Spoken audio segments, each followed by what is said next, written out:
Some school districts are adopting teacher pipeline programs, specifically targeting black teachers, while also making efforts to retain the teachers they already have. San Francisco Unified is one of those districts. So this morning, DeAndre Ball is joining me. He's the interim executive director of talent acquisition and staffing at SF Unified. I want to jump right into this.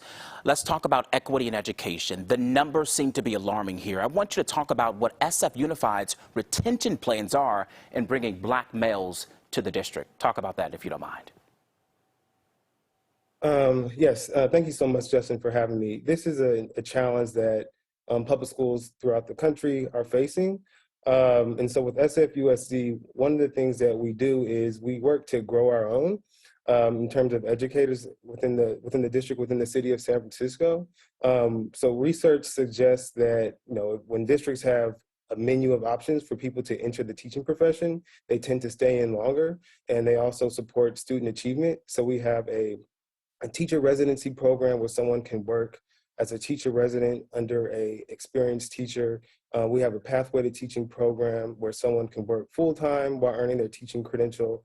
And then we also have a pair to teacher program where some of our non-instructional staff who don't have a teaching credential, like an instructional aide, for example, can participate in a cohort to eventually obtain a credential in the high-need district area.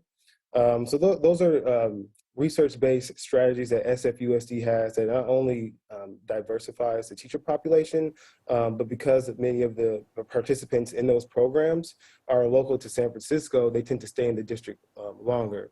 In addition to that, as you mentioned, the data is alarming. However, one way that we are working to create community amongst our black male educators is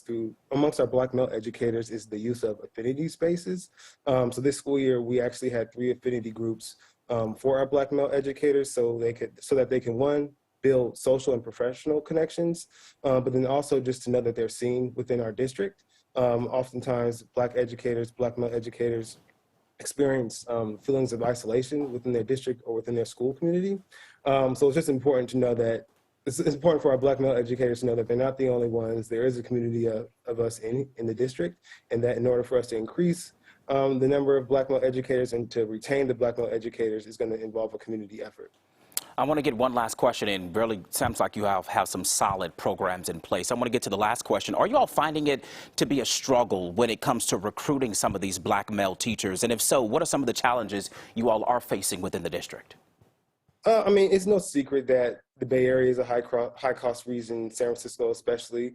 However, our district did implement 6% teacher salary increases in August, so we're hopeful that helps. So yeah, I mean, I think one of the efforts is to increase teacher salary. One of the things that we were able to do in August.